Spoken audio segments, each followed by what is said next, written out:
सूची 1 और सूची 2 कौन सी जो पंचवर्षीय योजना है वो किस मॉडल पर आधारित थी? पहली पंचवर्षीय योजना जो कि 1950 से 1951 से ही बोले तो ज़्यादा ठीक है, 1951 से 56 चली। इसका मॉडल कौन सा था? तो पहली का था हेराल्ड डोमर, मतलब जिन व्यक्तियों ने प्लान दिया कि कैसे भाई हमारा देश तब आज़ाद हुआ था, लोग ये कहते थे हमारा देश सर्वाइव भी नहीं करेगा, लेकिन हमारा देश बहुत अच्छे से चला।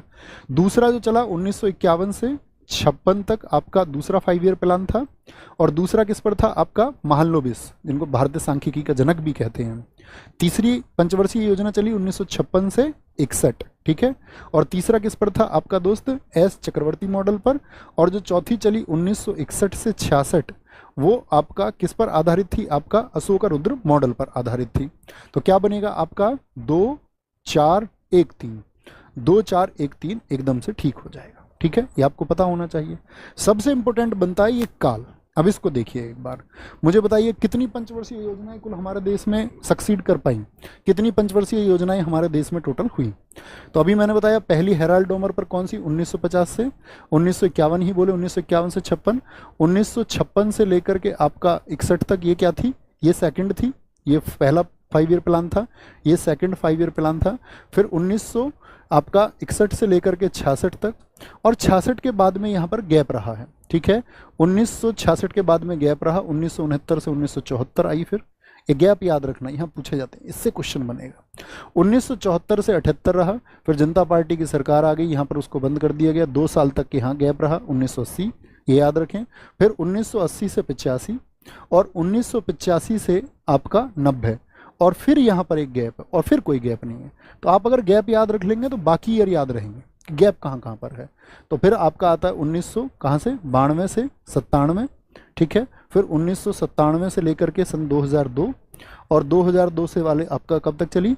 7 तक चली। और 2007 से कब तक चली? 2007 से 12 तक चली। मुझे बताइए कौन से नंबर की है? और 2012 से लेकर के चलनी तो कब तक थी? बताइए, 5 साल का है तो 17 तक, लेकिन चली कब तक? 2015 तक। तो ये एंड कर दी गई, 12वीं पंचवर्षीय योजना थी।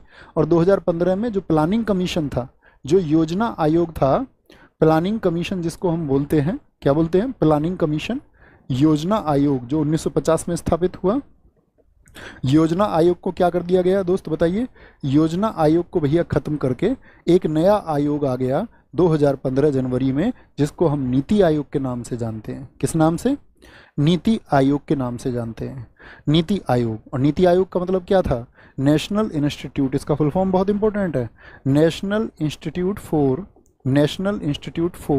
For transforming India. किसके लिए था ये?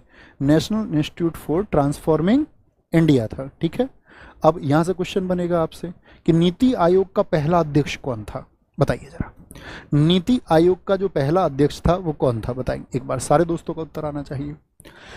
तो नीति आयोग का जो अध्यक्ष होता है, ठीक है, नीति आयोग का जो अध्यक्ष होता है साथी आपका, तो पहले और दूसरे की क्या हो गया? पिछले दूसरे में गलत लिख गया है। अच्छा, ये 56 से 61 यार, सॉरी, पहले और दूसरे का सेम है, क्या 56? ये 56 से 61 होगा, 56 से 61 होगा, ये तो कर लिया करो यार। 61 से 66 होगा, मेरी गलती है, आई एम सॉरी।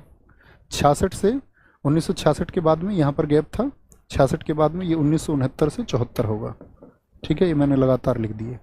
1969 से 74 होगा, फिर इसके बाद में 78 के बाद में फिर गैप आया। अब ठीक है ना, थम्स अप करेंगे एक बार। मुझे बताओ कि कौन होता है अध्यक्ष? भैया आप कहेंगे कि जो पहले अध्यक्ष बने नीति आयोग के, तो हमेशा प्रधानमंत्री होता है, तो 2015 में कौन है? 14 से प्रधानमंत्री कौन? नरेंद्र मोदी। तो पहले अध्यक्ष कौन नीति आयोग के? तो आप बोलेंगे नीति आयोग के पहले अध्यक्ष थे कौन जी? नरेंद्र मोदी, ठीक है। और अगर हम बात करें नीति आयोग के पहले उपाध्यक्ष, ये आपकी परीक्षा का प्रश्न है, इसको इंपोर्टेंट मार्क करके एग्जाम में लेके जाओ ऑल तक। तो पहले उपाध्यक्ष कौन थे आपका? तो आप बोलेंगे भैया अभी बहुत चर्चित रहे, इसीलिए पूछे जाएंगे, अरविंद पनगड़िया। अभी बहुत चर्चित क्यों हुए जी? 2015 में बने थे। दरअसल में ये आपका दोस्त अभी क्या बन गए हैं?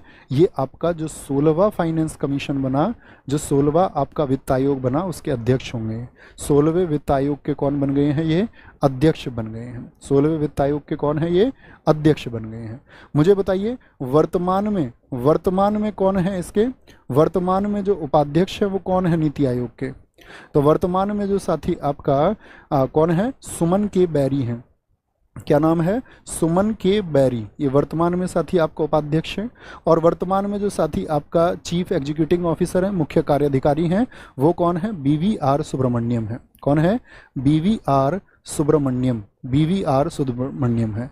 मुझे बताइए नीति आयोग का हेडक्वार्टर कहाँ पर है।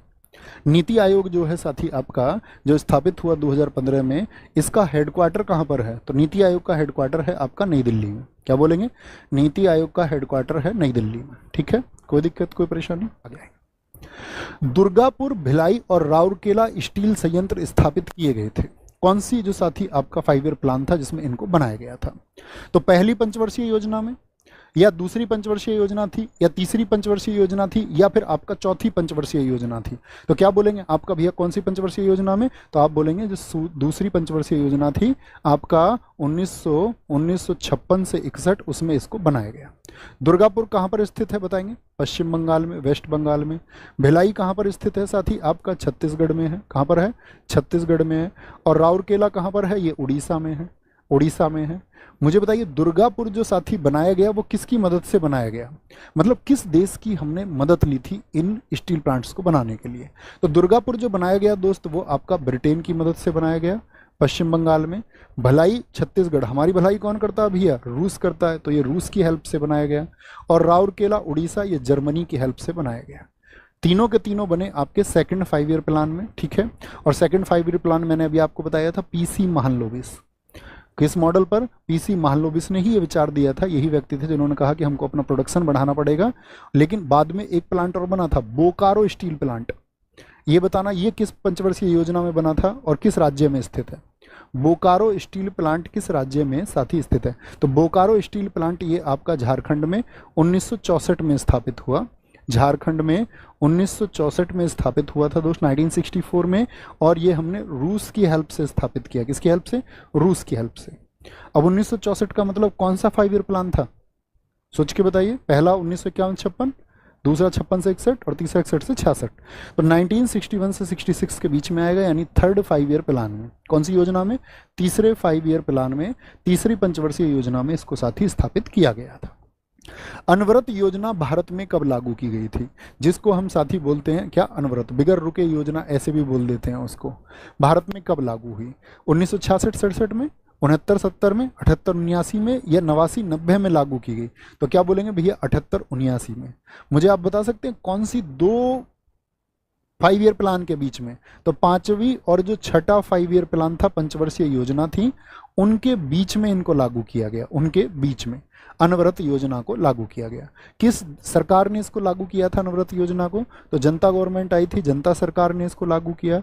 बहुत बार पूछा जाता है अनवरत योजना का जो मॉडल था वो कौन सा मॉडल था, तो गांधीवादी मॉडल था।